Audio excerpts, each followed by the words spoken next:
Hi guys, welcome to Pusa classes. My name is Aditya Wadhwa और आज हम करेंगे कॉमन साइज स्टेटमेंट। हम लोगों ने चैप्टर शुरू कर दिया था क्लास 12th का, जिसके अंदर हम कंपैरेटिव स्टेटमेंट्स ऑलरेडी पढ़ चुके हैं। अगर आप लोगों ने वो वीडियो नहीं देखी है तो वो वाली वीडियो देखकर यहाँ पे आना।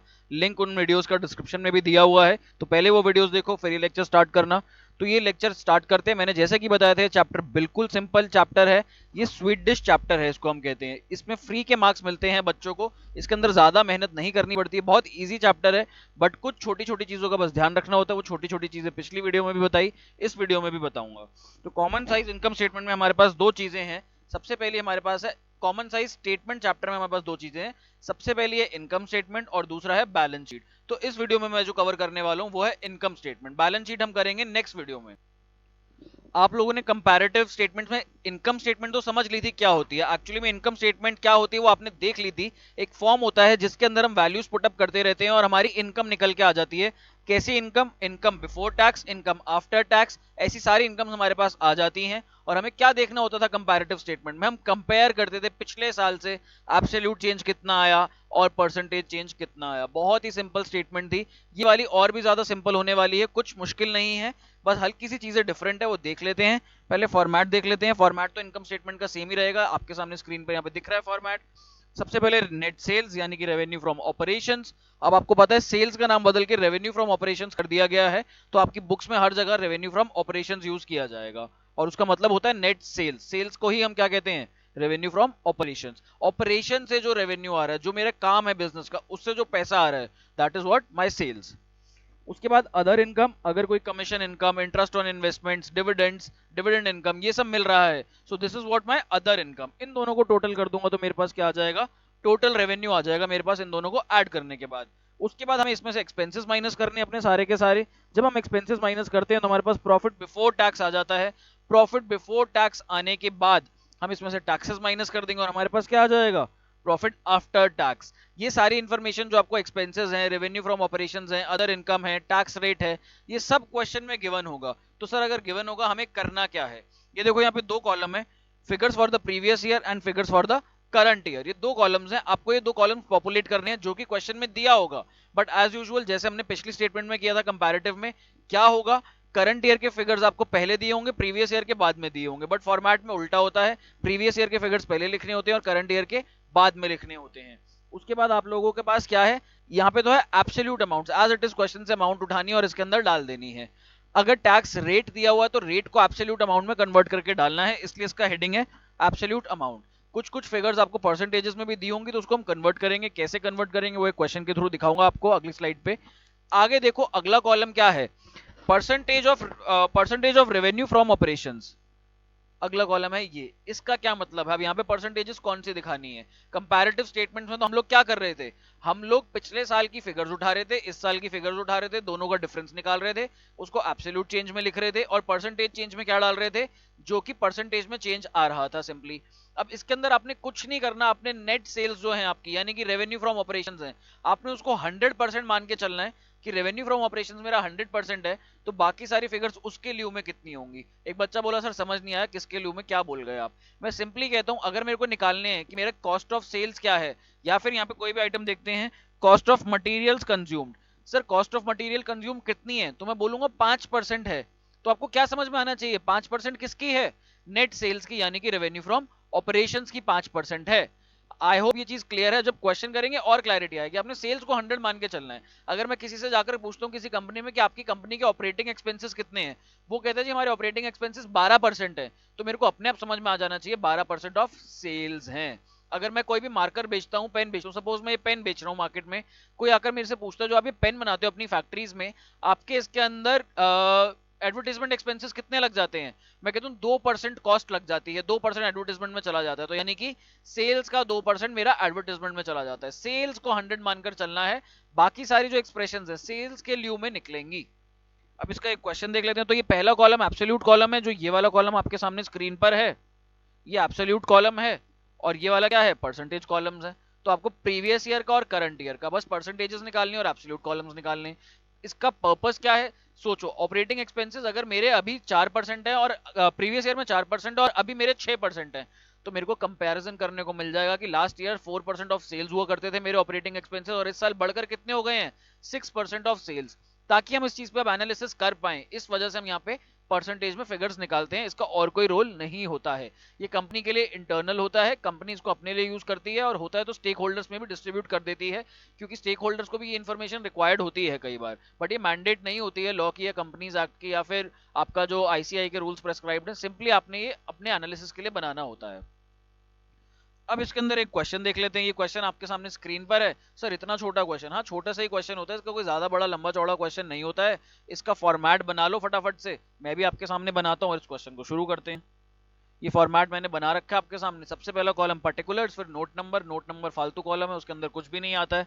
उसके बाद क्या है हमारा एब्सोल्यूट अमाउंट्स, और उसके बाद परसेंटेज अमाउंट्स। अब जो एब्सोल्यूट अमाउंट है उसके अंदर देख लो आप लोगों ने ईयर्स कौन कौन से डालने हैं, जो दो कॉलम्स मैंने बनाए हैं। सबसे पहले हमारा यहाँ पे कौन सा आ जाता है? Previous year. अब क्वेश्चन में हमारा प्रीवियस ईयर कौन सा है? देखो यहाँ पे झोल देखो क्या है, 2019 पहले दिया हुआ है, 2018 बाद में दिया हुआ है, बट हमें पता है प्रीवियस ईयर पहले लिखना होता है हमें। तो मैं यहाँ पे लिखता हूँ 2018, इधर लिखूंगा 2019। अगेन यहाँ पे परसेंटेज के लिए 2018 में क्या परसेंटेजेस थी और 2019 में क्या परसेंटेजेस थी, सिंपली मैं यहाँ पे लिख दूंगा। उसके बाद अब मेरे पास इन्फॉर्मेशन क्या क्या गिवन है। सबसे पहले गिवन है रेवेन्यू फ्रॉम ऑपरेशंस। मैं सीधा सीधा नोट डाउन करूंगा पहले, उसके बाद अपनी कैलकुलेशंस करूंगा। तो मेरे को सबसे पहले गिवन है revenue from operations. Revenue from operations कितना कितना दिया हुआ है? पहले साल में 7,50,000 है, उसके बाद 10 लाख है। तो यहाँ पे लिखता हूँ 7,50,000 और यहाँ पर 10 लाख। कंपैरेटिव में आप क्या करते थे? यही एब्सोल्यूट अमाउंट्स लिखते थे, उसके बाद आप लोग एब्सोल्यूट चेंज निकालते थे कि कितनी चेंज हुई। जैसे यहाँ पे कितना चेंज आया? 2,50,000 का चेंज आया, current year minus previous year. But इसके अंदर आपको ये नहीं करना है, इसके अंदर आप देखते जाओ आगे कैसे कर रहा हूं मैं क्वेश्चन, उसके बाद आपको सब समझ में आ जाएगा। तो पहले अमाउंट्स नोट डाउन कर लेते हैं सारी। फिर कहता है अदर इनकम। अदर इनकम है 75 और 1 लाख। तो मैं यहाँ पे लिखता हूं other income. Other income last year में हुई थी 75,000, करंट ईयर में हुई है 1 लाख। ये दोनों मिला के मेरा क्या बना देती हैं? दोनों मिला के टोटल इनकम बना देती हैं। तो यहाँ पे आ जाएगा टोटल इनकम। अब टोटल इनकम अगर मैं यहाँ पे लिखता हूं तो यहाँ पे ये आ जाती है, पहले वाली आ जाती है हमारी। पहले वाली की कैलकुलेशन अगर करूं तो ये आ जाएगी हमारी 8,25,000 और ये हमारी यहाँ पे आ जाएगी 11 लाख। सर इसके बाद क्या करना है? अब सारे के सारे एक्सपेंसेस ले लो, जो जो एक्सपेंसेस दिए हैं वो ले लो। Purchase of stock in trade, changes inventories of stock in trade, other expenses. ठीक है, ले लेते हैं यहाँ पर सारे के सारे एक्सपेंसेस। तो मैं यहाँ पे लिखता हूँ एक्सपेंसेस। सबसे पहला कौन सा है? Purchases of stock in trade.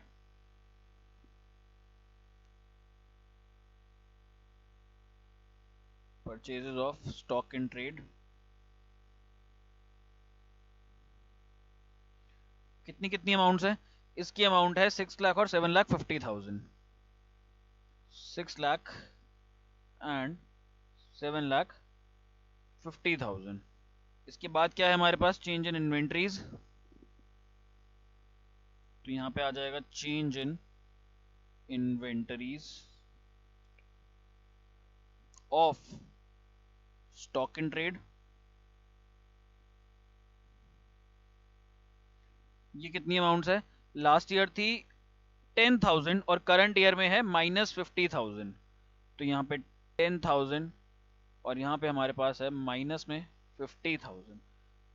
उसके बाद नेक्स्ट प्लस माइनस का ध्यान रखना है इसके अंदर। अदर एक्सपेंसेस, अदर एक्सपेंसेस भी हम अपने यहाँ पे लिख लेते हैं।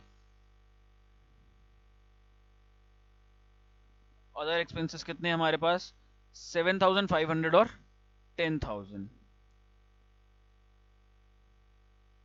ये हमारे पास क्या आ गए? हमारे टोटल एक्सपेंसेस आ गए हमारे पास। यहाँ पे टोटल एक्सपेंसेस निकाल लोगे, इन सबको टोटल कर लो। तो चलो यहाँ पे टोटल एक्सपेंसेस लिख लेते हैं फटाफट से। टोटल एक्सपेंसेस, टोटल एक्सपेंसेस निकाल लेते हैं यहाँ पर। टोटल एक्सपेंसेस मेरे कितने आ गए यहाँ पे? 6,17,500 और यहाँ पे मेरे आ गए 7,10,000। क्लियर है? 7,10,000 आ गए। अब सर क्या निकालना है, अब मैं बताता हूं आपको क्या निकालना है। अब इसके अंदर हमारे पास क्या आ जाएगा, प्रॉफिट बिफोर टैक्स। यहां पे आ जाएगा हमारे पास प्रॉफिट या फिर अर्निंग्स बिफोर टैक्स। प्रॉफिट से अर्निंग बिफोर टैक्स आ जाएंगी यहाँ पर हमारे पास में, तो हम यहाँ पे वो यूज कर लेंगे। कैसे आएंगी, टोटल इनकम में से क्या माइनस करना है हमें, टोटल एक्सपेंसेस। तो मैंने आपके लिए कैलकुलेशंस करी हुई हैं। ये आ जाएगा हमारा 2,07,500 और नेक्स्ट कॉलम में हमारे पास आ जाएगा 3,90,000। अब सबसे इंपॉर्टेंट बात, अब निकालना है टैक्स। यहाँ पर रेट ऑफ इनकम टैक्स दिया हुआ है बट टैक्स की एब्सोल्यूट अमाउंट नहीं दी हुई। तो रेट ऑफ इनकम टैक्स से टैक्स की एब्सोल्यूट अमाउंट निकाल सकता हूँ। एक बच्चे ने बोला सर बिल्कुल निकाल सकते हो। इनकम टैक्स क्या होता है, ऐसा टैक्स जो कि किस पे लगता है, इनकम पे लगता है। तो आप अपनी इनकम देख लो बिफोर टैक्स कितनी है, उसके ऊपर टैक्स निकाल लो सिंपली। तो मेरे को यहाँ पे मेरी बिफोर टैक्स इनकम ये दे रखी है, मैंने निकाल ली है अभी, तो यहाँ पे दे रखी है, इसके ऊपर मैं 50% सीधा सीधा निकाल लूंगा टैक्स रेट। तो यहाँ पे इसको टैक्स रेट निकालते हैं। यहाँ पे मैं लिखता हूं less income tax at the rate 50%। अब 50% इस पे इनकम टैक्स निकालना है। 50% इनकम टैक्स आ रहा है 1,03,750 फर्स्ट का। और यहाँ पे कितना आ रहा है हमारे पास, यहाँ पर आ रहा है 1,95,000।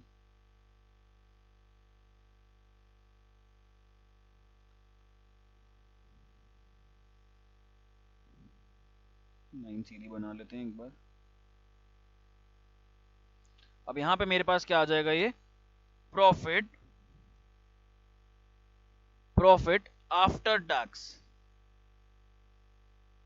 प्रॉफिट आफ्टर टैक्स कितना आएगा, अब मेरा इनिशियल अमाउंट जो था उस पे मैंने 50% तो टैक्स लगा दिया, तो बचा कुचा भी कितना होगा, 50% होगा। तो बार बार कैलकुलेट मत करो, जितना टैक्स रेट है उतना ही यहाँ पे अमाउंट बन जाएगा। क्योंकि टैक्स रेट 50% है, अगर टैक्स रेट 40% होता तो मेरे को माइनस करना पड़ता, 30% होता तो भी मैं माइनस करके लिखता।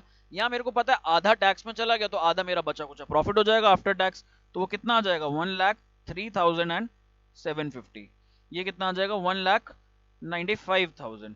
अब आपका आधा क्वेश्चन हो चुका है, अब आपका आधा काम खत्म हो चुका है। अब सिंपल सी चीज रह गई है, परसेंटेजेस निकालना। अब आपको क्या निकालना है, ये दो कॉलम निकालने हैं जिसमें आपने क्या डालनी है, परसेंटेजेस। एक बच्चा बोला सर परसेंटेजेस कैसे निकालें, कंपैरेटिव में तो पिछले साल का लेते थे, करंट ईयर का लेते थे, दोनों को माइनस करते थे, डिवाइड बाय प्रीवियस ईयर करते थे, मल्टीप्लाई बाय 100 करते थे, आ जाती थी परसेंटेज। बट इसमें ऐसा नहीं करना, इसके अंदर आपको सेल्स को 100% मान लेना है, बाकी सबको सेल्स के बिहाफ या सेल्स के ल्यू में निकालना है। कैसे निकलेगा ये देखो मैं बता देता हूं।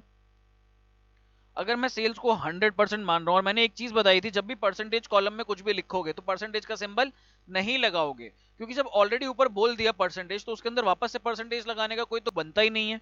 तो यहाँ पे मैंने इसको 100 माना, 2018 की फिगर्स को, 2019 की फिगर्स को भी 100 माना मैंने। अब अदर इनकम कितनी है, 2018 में 75,000 और सेल्स कितनी है उस साल में, 7,50,000। तो मेरे को बेसिकली कुछ नहीं करना, 2018 के लिए मैं यहाँ पे कैलकुलेशंस कर रहा हूँ और 2019 के लिए मैं यहाँ पे कर रहा हूँ। तो अदर इनकम पे अगर आ जाएं, मेरे को simply 75,000 divided by 7,50,000 multiplied by 100, और यहाँ पे कितना है 1 lakh divided by 10 lakh multiplied by 100. This will be equal to 10%. This will be also equal to 10%. तो सिंपली मैंने यहाँ पे कितना लिख दिया, 10 10। परसेंटेज का साइन नहीं लगा रहा हूँ, ये ध्यान रखना। क्यों, क्योंकि कॉलम का नाम ही क्या है, परसेंटेज अमाउंट्स। अब अगले साल टोटल इनकम में कितना आएगा, तो देखो कैसे निकलेगा। एक बच्चा बोला सर ये तो ज्यादा है हमारी सेल से, कोई बात नहीं, टोटल इनकम तो ज्यादा है, कोई बात नहीं। तो 8,25,000 डिवाइडेड बाय 7,50,000 इंटू 100, यहाँ पे कितना है 11 lakh divided by 10 lakh into 100, ये कितना आ गया 110%। ये भी कितना आ गया 110%। एक बच्चा कहता है सिंपली सर जब ये दोनों चीजें ऐड हो रही हैं, जब ये दोनों कॉलम्स ऐड हो रहे हैं तो हम परसेंटेजेस भी ऐड करके लिख सकते हैं। तो उस बच्चे में बहुत दिमाग था और उसने सही सोचा एकदम, तो यहाँ पे वो सीधा सीधा 110 भी लिख सकता था। क्लियर है। अब एक्सपेंसेस में आप लोग मेरी हेल्प करोगे कैसे निकालेंगे। तो अब एक्सपेंसेस की अगर मैं बात करूं यहाँ पे, तो यहाँ पे पहला एक्सपेंस मेरा कौन सा है, purchase of stock in trade, purchase of stock in trade. कितनी अमाउंट दे रखी है हमें, 6 लाख दी हुई है। सेल्स कितनी है, 6 lakh divided by 7,50,000 multiplied by 100। देख रहे हो कितना सिंपल है ये, 4 जा 5 जा 15, 4 जा 60, 15 5 जा 75, तो हमारा कितना आ गया, सिंपली 80% आ गया। I hope it is clear. अब इसके बाद अगले साल में क्या था, 2019 में, 2019 में 7,50,000 है, तो यहाँ पे 7,50,000 डिवाइडेड बाय व्हाट, सेल्स कितनी है इस साल में, 10 लाख थी, तो 10 लाख यहाँ पे सेल्स ले लूंगा, डिवाइड कर दूंगा 10 लाख मल्टीप्लाइड बाय 100, ये कितना आ जाएगा 75%, और ये मेरा 80%। तो मैंने यहाँ पे लिखा 80 और यहाँ पे मैंने क्या लिखा 75। अब देखो मेरे को इससे क्या एनालिसिस करने को मिला कि जो पहले साल में हमने परचेज करे थे stock in trade, that was 80% of our sale amount, and second year में जो हमने स्टॉक इन ट्रेड परचेज करे that was 75% of my sales account. तो बेसिकली स्टॉक इन ट्रेड के परचेजेस में 5% कम हो गया, तो ये मेरे लिए बेनिफिट है, मेरी कॉस्ट 5% से कम हो गई। मेरे को आइडेंटिफाई करना है कहाँ का मेरी कॉस्ट बढ़ रही है, कहाँ का मेरी कॉस्ट कम हो रही है, तो मैं ये कंपैरेटिव कॉमन साइज स्टेटमेंट को यूज कर सकता हूँ। एब्सोल्यूट चेंज कितना आ रहा है उसके लिए कंपैरेटिव स्टेटमेंट यूज करूंगा, परसेंटेज चेंज कितना आ रहा है उसके लिए कॉमन साइज स्टेटमेंट चूज करूंगा। अब इसके अंदर change in inventories of stock in trade, तो 10,000 अपॉन 7,50,000 इंटू 100, ये बेसिकली मेरा कितना आ जाएगा 1.33। 1.33 मैंने आपके लिए अमाउंट्स कैलकुलेट करके रखी हुई हैं। आई होप आपको समझ में आ रहा है क्या है। मैं इसका एक जेनरिक फॉर्मूला लिख देता हूं, क्या होता है,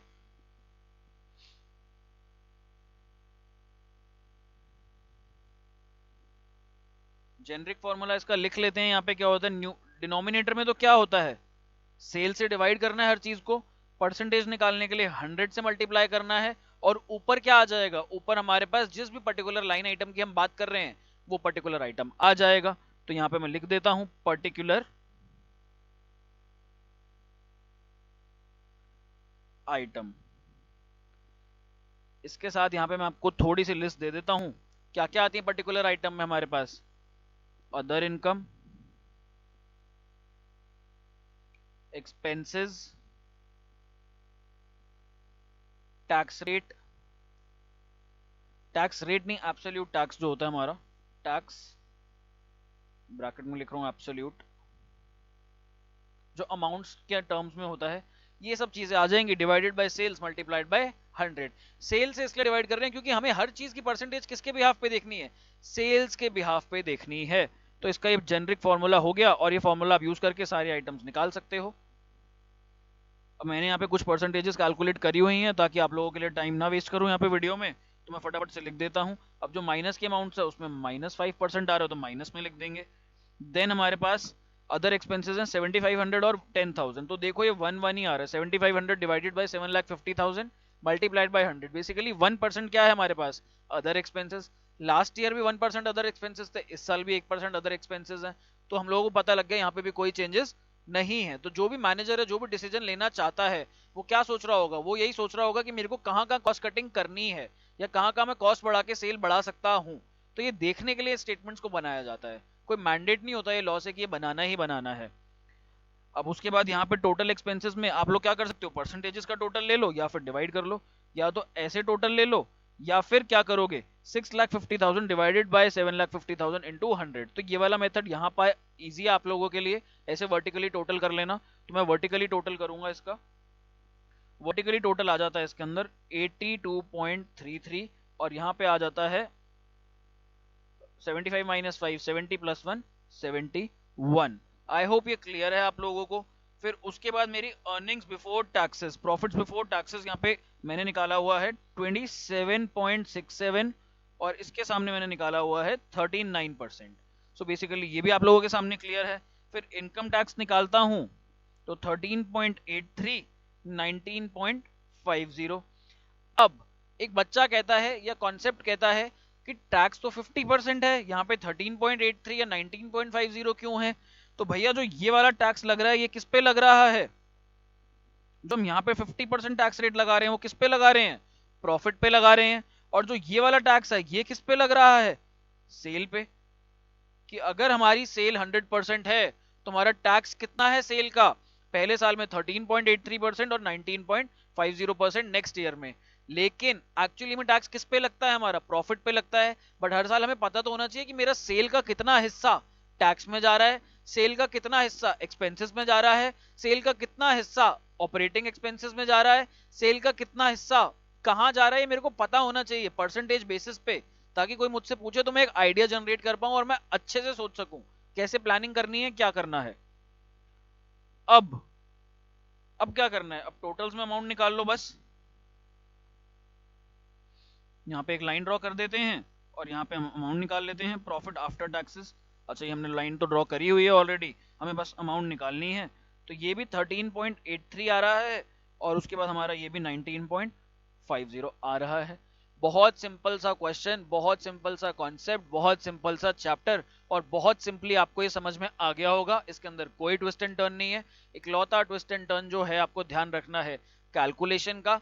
और एक और छोटा सा जो मैं हर वीडियो में बोलता आ रहा हूँ, प्रीवियस ईयर और करंट ईयर। ये हर वीडियो में हर क्वेश्चन में कंफ्यूज करने के लिए इन्होंने करंट ईयर पहले दिया होगा और प्रीवियस ईयर बाद में, बट एक्चुअली हमारे फॉर्मेट में ये उल्टा बनता है। इस क्वेश्चन में अगर डेसिमल्स में अमाउंट आए तो घबरा मत जाना, 2 डेसिमल प्लेसेस तक लिखना अमाउंट्स को, और उसके बाद भी डरना मत कि डेसिमल में आंसर आ रहा है, क्योंकि अभी तक अकाउंट्स में ऐसा कोई क्वेश्चन फेस नहीं किया होगा, बट अब आ रहे हैं तो निकालने पड़ेंगे। डरना मत, तुम सही कर रहे हो बिल्कुल, अप्रोच और कॉन्सेप्ट पकड़ोगे तो कहीं गलती कुछ भी नहीं होगी। आई होप ये वीडियो समझ आई है। अगली वीडियो में कॉमन साइज बैलेंस शीट के बारे में डालूंगा और वहां आपका ये चैप्टर समाप्त हो जाएगा 4 छोटी वीडियोस में टोटल मिला करके।